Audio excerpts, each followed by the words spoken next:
तो हेलो दोस्तों, आज इस वीडियो में हम प्रेजेंट कंटिन्यूअस टेंस पढ़ेंगे। ठीक है, इसका हम क्या पढ़ेंगे, इंट्रोगेटिव सेंटेंस। ठीक है, हमने साधारण वाक्य भी पढ़ लिया है और निगेटिव सेंटेंस भी। ठीक है, तो देखिए दोस्तों, एक बार हम फिर इसको रिविजन कर लेते हैं। इनकी पहचान क्या होती है।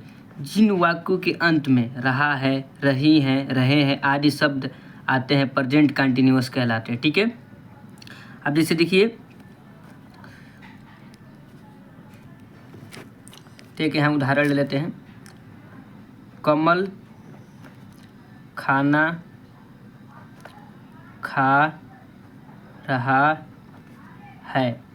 अब देखिए दोस्तों, इस वाक्य के लास्ट में जो है रहा है आ गया है, रहा है। ठीक है, तो इससे हम जान जाएंगे कि ये प्रेजेंट कंटिन्यूअस का सेंटेंस है। ठीक है, अब दोस्तों देखिए, हम इसका पढ़ने वाले हैं प्रश्नवाचक, मतलब इसे हम इंग्लिश में इंट्रोगेटिव सेंटेंस कहते हैं।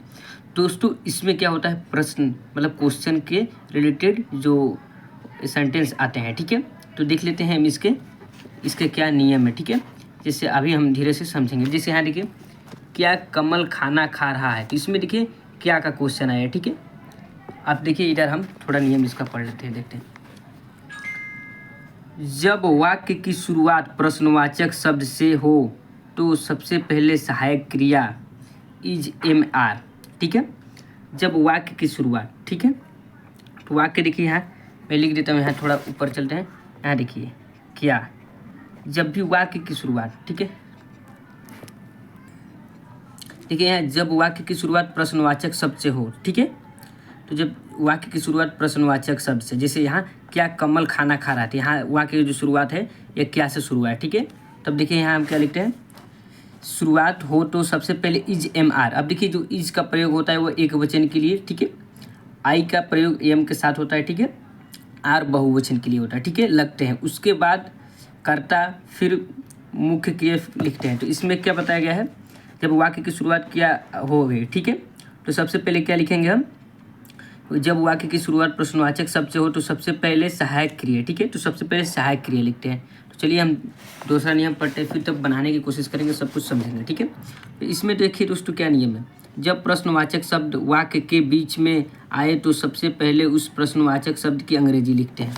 इसमें क्या बताया गया है दोस्तों, यहाँ देखिए, जब यहाँ प्रश्नवाचक शब्द जब बीच में आए, जैसे राम पुस्तक क्यों पढ़ रहा है, तो जब ये बीच में आएगा तो हम सबसे पहले इसकी इंग्लिश सबसे पहले शुरू में लिखेंगे। ठीक है, तो चलिए हम बनाने की कोशिश करेंगे जिससे ज़्यादा से ज़्यादा समझ में आएगा। ठीक है, तो यहाँ देखिए दोस्तों, इसके कुछ रूल्स होते हैं। जब शुरुआत में क्या शब्द आएगा, ठीक है, तो जो इसके लिए ये सूत्र है, ठीक है, रूल है। ठीक है, इसके लिए रूल है, ठीक है, रूल। और जब क्या शब्द बीच में आएगा तो इसके लिए यह रूल है, ठीक है, रूल। ठीक है, जब ये जो रूल है, ठीक है, ये वाला रूल जब बीच में आएगा, जब क्या शब्द बीच में आएगा तो ये रूल अप्लाई होगा। तो देखते हैं, सबसे पहले देखिए दोस्तों, जब क्या शब्द शुरुआत में आएगा तो सबसे पहले हम क्या लिखेंगे, हेल्पिंग वर्ब, फिर हेल्पिंग वर्ब में क्या क्या आएगा, इज एम आर। ठीक है, फिर सब्जेक्ट, फिर ये मेन वर्ब, फिर plus ING plus other word. ठीक है, और जब बीच में आएगा क्या वर्ड, ठीक है, तो सबसे पहले क्वेश्चन लिखेंगे। ठीक है, वो क्या की स्पेलिंग लिखेंगे। ठीक है, फिर हेल्पिंग वर्ब, फिर सब्जेक्ट, फिर मेन वर्ब, फिर आईएनजी जोड़ेंगे, अदर वर्ड। तो देखिए यहाँ बनाने की कोशिश करते हैं। देखिए दोस्तों, क्या कमल खाना खा रहा है, देखिए यहाँ तो सबसे पहले क्या शब्द से शुरुआत हुआ है, ठीक है, क्या से। ठीक है, तो यहाँ देखिए दोस्तों, जो क्या शब्द से जब शुरुआत होता है, तो ठीक है, यहाँ देखिए, तो सबसे पहले हम हेल्पिंग वर्ब लिखते हैं। ठीक है, तो यहाँ सबसे पहले हम क्या लिखेंगे, हेल्पिंग वर्ब। ठीक है, तो हम हेल्पिंग वर्ब में क्या है, इज एम आर। ठीक है, तो देखिए दोस्तों ये क्या है, तो अब देखिए कमल, कमल जो है एक वचन है। ठीक है, तो हम इसके लिए इज लगा देंगे। ठीक है, इज। ठीक है, अब लगा दिए। अब देखिए हेल्पिंग वर्ब हो गया, फिर सब्जेक्ट, तो हम लिखेंगे कमल, KAMAL। ठीक है, अब देखिए मेन वर्ब। ठीक है, तो मेन वर्ब खा रहा है। ठीक है, इट।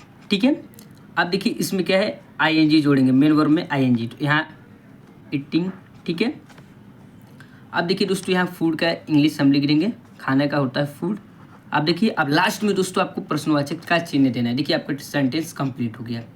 तो दोस्तों यहाँ देखिए, हम लोग सबसे पहले जो क्या क्या इस इंग्लिश आता है इसको नहीं लिखते हैं, मतलब उसके अगर क्या से शब्द शुरू हुआ है, ठीक है, तो हम सबसे पहले क्या लिखते हैं, जब क्या से सब्जेक्ट शुरू हुआ हो, मतलब जब वर्ड शुरू रहेगा तो हम सबसे पहले हेल्पिंग वर्ब लिखेंगे, ठीक है।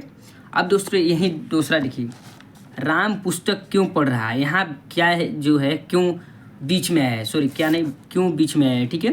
राम पुस्तक क्यों पढ़ रहा है, मतलब यहाँ वहाँ तो क्या था, यहाँ क्यों, मतलब ये बीच में आया है, ठीक है। तो सबसे पहले इसकी अंग्रेजी हम लिखते हैं। अब यहाँ वही लिखा है, सबसे पहले क्या लिखिए, क्वेश्चन, ठीक है। तो सबसे पहले क्यों की इंग्लिश लिखेंगे, फिर हेल्पिंग वर्ब लिखेंगे, फिर सब्जेक्ट, फिर मेन वर्ब, फिर मेन वर्ब में आईएनजी जोड़ेंगे, फिर अदर वर्ड, ठीक है। और यहाँ देखिए दोस्तों सूत्र में भी वही लिखा है, जब प्रश्नवाचक शब्द वाक्य के बीच में आए तो, ठीक है, जब क्या शब्द बीच में आए तो सबसे पहले उस प्रश्नवाचक शब्द की अंग्रेजी लिखते हैं, मतलब क्या की इंग्लिश लिखेंगे। फिर सहायक क्रिया इज एम आर, मतलब अगर एक वचन रहेगा तो इज, और बहुवचन रहेगा तो आई के साथ एम, और आर बहुवचन के लिए लगाते हैं। उसके बाद कर्ता, फिर मुख्य क्रिया लिखते हैं, ठीक है। तो यहाँ लिखिए, तो सबसे पहले हम क्या लिखेंगे, यहाँ देख लेते हैं थोड़ा सूत्र भी देखिए। तो सबसे पहले हम क्या लिखेंगे, क्वेश्चन, तो इसका क्यों का इंग्लिश लिखेंगे, ठीक है। तो यहाँ देखिए वाई, ठीक है, वाई हो गया। अब देखिए दोस्तों क्यों, अब देखिए अब उसके बाद क्या है, इसमें लिखना है हेल्पिंग वर्ब। तो देखिए राम क्या है, एक वचन है राम, ठीक है, तो हम इसके लिए इज लगा देंगे, ठीक है।